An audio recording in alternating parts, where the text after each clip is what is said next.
अजित पवारांनी उपमुख्यमंत्री पदाची शपथ घेतली आहे, त्यानंतर पत्रकार परिषद घेतली। या पत्रकार परिषदेत त्यांनी आपली भूमिका स्पष्ट केली आहे। सरकारमध्ये सामील होण्याबाबत त्यांची काय भूमिका होती हे त्यांनी स्पष्ट केलं।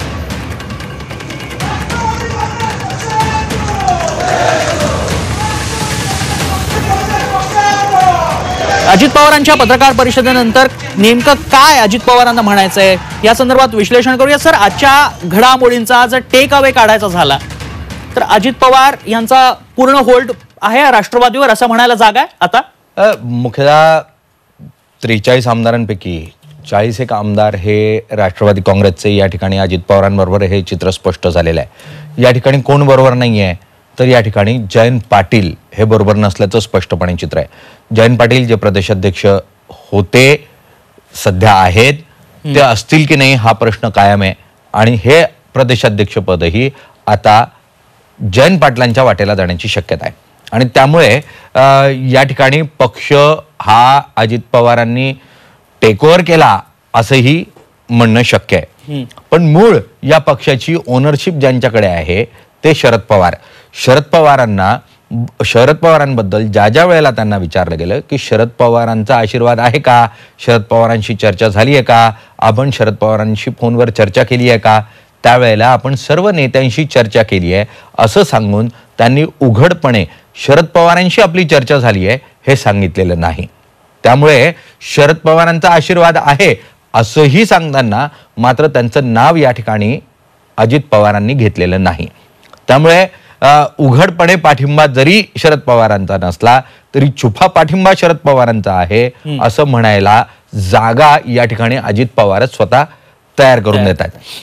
इतकंच नाही तर लोकशाहीच्या आधारावर हा निर्णय झाला आणि आपण आपल्या वरिष्ठ नेतृत्वाला याची कल्पना दिलेली आहे आणि लोकशाहीच्या आधारावरच तो वरिष्ठ नेतृत्वानेही मान्य केला आहे असं अजित पवारांनी पत्रकार परिषदेत सांगितलं।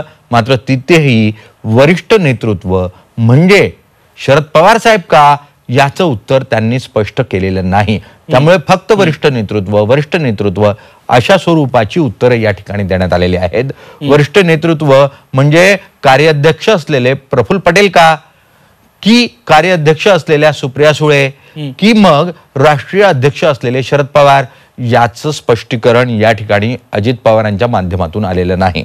साहजिक आहे एक ॲम्बिग्विटी ठेवायची, एक असा संभ्रम तयार करायचा ज्यातून लोकांमध्ये संभ्रमावस्था राहील आणि आपली खेळी जी आहे ती पुढे सरकेल, वेळ मारून नेला जाईल, दिवस निघून जाईल अशा स्वरूपाचं चित्र जे आहे ते या ठिकाणी दिसतंय। भविष्यातल्या निवडणुकांसंदर्भात ज्यावेळेला त्यांना विचारलं त्यावेळेला राष्ट्रवादी काँग्रेस म्हणून आपण निवडणूक लढवू असं त्यांनी सांगितलं। मात्र तुम्ही एनडीएचा भाग असाल का यावर त्यांनी स्पष्ट मत व्यक्त केलेलं माझ्या तरी ऐकिवात नाही। काही वृत्तपत्रांमध्ये या ठिकाणी बातम्या येताना पाहायला मिळत आहेत, काही सोशल मीडिया वेबसाईट्सवर बातम्या येत आहेत की नरेंद्र मोदी यांच्याच नेतृत्वात येत्या काळामध्ये ज्या निवडणुका होतील त्यात आम्ही बरोबर असू अशा स्वरूपाचं वक्तव्य केलं। मात्र असं स्पष्ट वक्तव्य हे पत्रकार परिषदेमध्ये कुठेही ऐकायला आलेलं नाही। राष्ट्रवादी काँग्रेस म्हणून आपण निवडणूक लढवू असं अजित पवारांनी स्पष्ट केलेलं आहे। इतकंच नाही, छगन भुजबळांच्या पत्रकार परिषदेतल्या वक्तव्यामध्ये एक महत्त्वाचं वक्तव्य आहे, ते म्हणजे शरद पवार साहेबांनीही 2024 साली नरेंद्र मोदी हेच पंतप्रधान होतील अशा स्वरूपाचं आम्हाला सांगितलं असं छगन भुजबळांनी म्हटलेलं आहे। याचा अर्थ काय तर 2024 मध्येही जर केंद्रात नरेंद्र मोदी यांचं सरकार आलं, भाजपचं सरकार आलं तर आपल्या मागचा ईडीचा ससेमिरा काही दूर होणार नाही। अशा परिस्थितीत राज्यात बहुमताचं सरकार आलं तरीही ते सरकार कितपत चालू शकेल आणि त्यातून निर्माण होणाऱ्या ज्या अडचणी आहेत त्या अडचणींना आपण सामोरं जाऊ शकू का हा प्रश्न राष्ट्रवादी काँग्रेसच्या नेतृत्वासमोर निश्चितपणे असेल। आणि त्यामुळे जर 2029 पर्यंतचा प्रश्न असेल तर 5 ते 6 वर्षासाठीचा म्हणून निर्णय हा घेणं अत्यंत गरजेचं आहे आणि त्या दृष्टीनं घेतला गेलेला हा निर्णय म्हणून या निर्णयाकडे पाहायला हरकत नाही। या पूर्ण पत्रकार परिषदेमध्ये जे कार्याध्यक्ष प्रफुल्ल पटेल ते पत्रकार परिषदेला तर अजित पवारांच्या उजव्या हाताला बसले, मात्र त्यांनी एकही वक्तव्य किंवा ब्रशब्दही पूर्ण पत्रकार परिषदेमध्ये काढलेला नाही। याचा अर्थ असा की प्रफुल्ल पटेल हे फक्त कार्याध्यक्ष बावली म्हणून आहेत का, त्यांचा या पूर्ण प्रकरणामध्ये कोणताही उघडपणे संबंध होता की नव्हता हा या ठिकाणी प्रश्न आहे. आणि त्यामुळे येत्या काळामध्ये प्रफुल्ल पटेल हे केंद्रीय मंत्रिमंडळामध्ये मंत्री होताना आपल्याला निश्चितपणे पाहायला मिळू शकतात. आणि फक्त प्रफुल्ल पटेलच नाही तर मग सुप्रिया सुळेही केंद्रीय मंत्रिमंडळामध्ये आपल्याला जाताना पाहायला मिळू शकतात. जर राष्ट्रवादी काँग्रेस हा भाजप बरोबर गेला असेल किंवा राज्यातला भाजप सरकार प्रणित अशा या सरकारमध्ये गेला असेल तर मग केंद्रामध्ये 2 ते 3 मंत्री मिळायला हरकत ती काय? मग सुनील तटकरेंनाही मंत्रिपद मिळू शकतं. इतकंच नाही तर प्रफुल्ल पटेलांनाही मिळू शकतं. इतकंच नाही तर मग सुप्रिया सुळेंनाही मंत्रिपद मिळू शकतं. आणि त्यामुळे येत्या काळामध्ये केंद्रीय मंत्रिमंडळामध्येही राष्ट्रवादी काँग्रेस आपल्याला पाहायला मिळू शकते. यातून राज्यातल्या लोकसभा निवडणुकांमध्ये राष्ट्रवादी काँग्रेस ही भाजपबरोबर तालमेल ठेवून किंवा युती म्हणून निवडणुका लढताना आपल्याला पाहायला मिळेल. आणि त्यातून जे 9 ते 10 खासदार हे निवडून येतात ते 15 खासदार कसे होतील या दृष्टीने या ठिकाणी प्रयत्न असेल.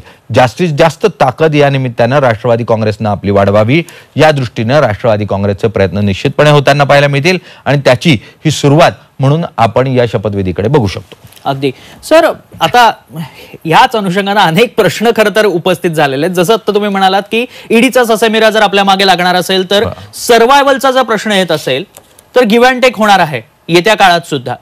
तर आता जी ही परिस्थिती आपण बघतोय त्याच्यात विन विन सिच्युएशन भाजपसाठी देखील आहे. कारण महाराष्ट्रावरती जी पकड काहीशी ढिली झाली ती आता पुन्हा एकदा भाजप मोदी शहांना घट्ट करता आली. मुख्यतः महाराष्ट्रात 48 खासदार निवडून येतात. हो, ठीक आहे. आपण मुख्यतः महाराष्ट्रामधून 48 खासदार निवडून येतात. बिहारमधून 40 खासदार निवडून येतात. 40 आणि 48 88 खासदार या 2 राज्यांमधून निवडून येतात. बिहारमध्ये नितीश कुमार हे भाजपपासून दूर गेलेले आहेत. तिथली परिस्थिती बदललेली आहे. राज्यात जर सेना, काँग्रेस आणि राष्ट्रवादी काँग्रेस ही वज्रमुठ म्हणून एकत्र राहिली असती तर ते सहजतेनं 35 जागांपर्यंत पोहोचू शकत होते. जर महाराष्ट्रातल्या 35 जागा भाजपला गमवाव्या लागल्या असत्या आणि बिहारमध्ये एक मोठा फटका बसला असता तर अशा परिस्थितीमध्ये साधारण 60 जागा या हातच्या जाण्याची शक्यता होती. 60 जागा जर या 2 राज्यांमधल्या भाजपपासून दूर गेल्या असत्या तर भाजपला केंद्रात 2024 साली सहजतेनं एकहाती सत्ता आणणे शक्य झाली नसती. आणि त्यामुळे कोणत्याही परिस्थितीत राष्ट्रवादी काँग्रेसला बरोबर घेतल्याशिवाय महाराष्ट्रात ताकद मिळणार नाही याची कल्पना भाजपला होती. आणि भाजपनं अजित पवारांच्या माध्यमातून, राष्ट्रवादी काँग्रेसच्या माध्यमातून ती ताकद जी आहे ती पुन्हा मिळवलेली आहे. आपण ते व्हिडिओ गेम बघतो ना, अनेकदा तुम्ही ज्यावेळेला मरणासन्न होत असतात खेळताना त्यावेळेला तुम्हाला लाईफलाईन मिळते. तर भाजपसाठी राष्ट्रवादी काँग्रेस ही महाराष्ट्रातली लाईफलाईन आहे लोकसभा निवडणुकींसाठीची, असं म्हणायला हरकत नाही. मग ह्याच अनुषंगाने आणखी एक प्रश्न आहे सर, की केंद्रीय नेतृत्वाला शिंदे फडणवीसांवरती तेवढा विश्वास वाटत नव्हता की ह्या जोडीवरती आपण निवडणुका मारून नेऊ शकू, निवडणुका जिंकू शकू? मुख्य नेतृत्वात निवडणूक लढवली जाते अशा स्वरूपाचं चित्र काय आता देशाच्या राजकारणामध्ये किंवा राज्याच्या राजकारणात उरलेलं नाही. मुख्यतः स्थानिक प्रश्न आहेत, स्थानिक जनतेचा विचारसरणी आहे, त्यांचा मतदानाचा कल आहे. हा लक्षात घेता सहजतेनं 3 पक्षांना एकत्रितपणे सामोरं जाणं शक्य नव्हतं. आणि त्यासाठी म्हणून शिंदेची ताकद जरी आपण बघितली, 40 आमदार जरी बरोबर आलेले असले तरी ते स्थानिक पातळीवर नेता निवडून आणण्याच्या ताकदीचे आहेत का हा प्रश्न होताच.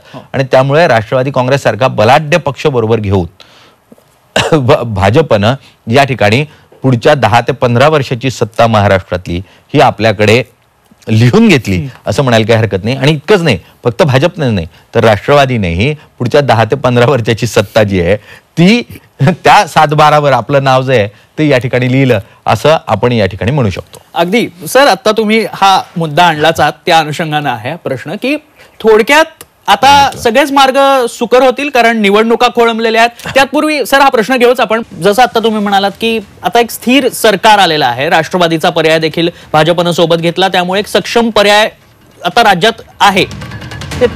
तर निवडणुका होतील आगामी काळात, कारण निवडणुका होत नव्हत्या इतके दिवस, त्याच्या मागे काही कारणं होती, ते आता होतील. स्थानिक स्वराज्य संस्थांच्या निवडणुका निश्चितच या परिस्थितीमध्ये होऊ शकतात. मात्र तरीही भाजप स्थानिक स्वराज्य संस्थांच्या निवडणुकांना तातडीनं सामोरं जाईल अशी शक्यता नाही. ताकद निश्चितप्रमाणे या निमित्तानं मिळालेली आहे. मात्र लोकसभा हा अत्यंत महत्वाचा विषय आहे. जर केंद्रात सत्ता असेल तर देशात कोणत्याही राज्यात सत्ता मिळवता येते आणि त्यामुळे स्थानिक स्वराज्य संस्था या किरकोळ आहेत. आपल्याला केंद्रातली सत्ता मिळवायची आहे, आपल्याला देशाचा विचार करायचा आहे आणि त्यामुळे देशाचा विचार अगोदर राज्य सहजतेनं काबीज करता येतात हे आता स्पष्ट झालेलं आहे. आणि त्यामुळे केंद्रात सत्ता मिळवणं हा भाजपसाठी पहिला पर्याय असेल आणि त्यासाठी भाजप प्रयत्न करताना आपल्याला पाहायला मिळेल. सर, देश पातळीवरचा आता जर विचार केला तर विरोधी पक्षांची मोड बांधण्यात पवारांनी आघाडी घेतली होती, पुढाकार घेतला होता. पण आता अजित पवार तेच म्हणतात की आउटपुट काहीच येत नाही त्यातनं, एकत्र तरी येत आहेत विरोधी पक्ष नेते, त्याला कुठेतरी छेद जातो. मुळात या पूर्ण विरोधी पक्षांची मोड बांधताना शरद पवारांसारखा वरिष्ठ नेता हा पूर्ण प्रक्रियेमध्ये त्याचं कन्व्हिनर नसणं किंवा त्यांच्याकडे त्याचं नेतृत्व नसणं इथपासूनच मुळात प्रश्न तयार होत होते की पवारांना नेतृत्व देणं गरजेचं होतं या पूर्ण परिस्थितीमध्ये. पण पवार या पूर्ण प्रक्रियेपासून थोडं दूर राहिले का? परवाच्या बैठकीला जरी शरद पवार गेलेले असले तरी पवारांचा खूप मोठ्या स्वरूपाचं वक्तव्य हे पाटण्यातून पण समोर येताना आपल्याला पाहायला मिळाले नाही. आणि त्यामुळे मुळात राष्ट्रवादी काँग्रेसमध्ये जे घडणार आहे त्याची तयारी खूप अगोदरपासून सुरू होती. आणि त्याचे संकेत म्हणजे अनेक जण म्हणत असतील पत्रकारांना यांचा सुगावा नव्हता, मात्र पत्रकारांना योग्य तो सुगावा होता. आपल्यालाही याची कल्पना होती की अजित पवार हे सातत्यानं राष्ट्रवादी काँग्रेस आणि भाजपला एकत्र आणण्याच्या तयारीला लागलेले आहेत आणि 27 ते 30 आमदारांबरोबर त्यांची एक गठ्ठा बाहेर पडण्याची तयारी सुरू आहे. त्या दृष्टीनं सातत्यानं संकट मिळत होते. अजित पवार त्याला स्टॅम्प पेपरवर लिहून देऊ का, मी काही जाणार नाही असं म्हणत होते. मात्र मी तुम्हाला एक किस्सा सांगतो 1977चा. 1977 साली ज्या वेळेला शरद पवारांनी पुलोजीची स्थापना केली त्यावेळेला शरद पवारांचे अत्यंत जवळचे मित्र समजले जाणारे सुशील कुमार शिंदे हे त्यावेळेला काँग्रेसमध्ये होते आणि ते विठ्ठलाच्या दर्शनाला पंढरपुरात गेले होते. पंढरपुराच्या दर्शनातून त्या मंदिरातून बाहेर पडल्यानंतर त्यांना प्रश्न विचारला गेला, त्यावेळच्या पत्रकारांनी विचारलेला की तुम्ही शरद पवारांबरोबर जाणार की काँग्रेसमध्येच राहणार. तर त्यावेळेला कमरेवर हात ठेवत सुशील कुमार शिंदेंनी दिलेलं उत्तर होतं की जोपर्यंत विठ्ठलाच्या कमरेवर हात आहेत तोपर्यंत मी काँग्रेसमध्ये आहे. आणि दुसऱ्या दिवस सकाळ झाली त्यावेळेला सुशील कुमार शिंदे हे शरद पवारांबरोबर पुलोदमध्ये सामील झालेले होते. त्यामुळे राजकारणामध्ये आज बोललेलं वाक्य उद्याचं सत्य असतं असं काही नसतं. आणि त्यामुळे ते सातत्यानं सांगत होते अजित पवार की मी स्टॅम्प पेपरवर लिहून देतो, मी स्टॅम्प पेपरवर लिहून देतो. आपणही स्वतः त्यांना विचारलं होतं तुम्ही 27 आमदारांबरोबर जाणार आहात अशी चर्चा आहे. त्याही वेळेला त्यांनी अशी कोणतीही शक्यता नाही असं सांगितलं. मात्र पक्षांतर्गत हा निर्णय खूप अगोदर झालेला होता आणि त्याची तयारी ही केली जात होती. लोकांमध्ये मुळात लिटमस टेस्ट राष्ट्रवादी काँग्रेसची आहे ना निर्णय घेण्याची एक प्रक्रिया आहे किंवा एक पद्धत आहे. ते लिटमस टेस्ट करतात. कोणतेही केमिकल वापरताना किंवा साबण योग्य आहे की नाही हे चेक करायला आपण लिटमस पेपर वापरतो. तर ते जनतेमध्ये काही वक्तव्य पाठवतात, जनतेचा कल काय हे बघतात. मग जनतेचा कल, लोकांचा कल आणि त्या दृष्टीने एक वातावरण निर्मिती केली जाते आणि ती वातावरण निर्मिती पूर्ण झाली की मग निर्णय घेतला जातो. तर ही वातावरण निर्मिती त्या अगोदरच होता. सह्याद्रीची उंची म्हणजे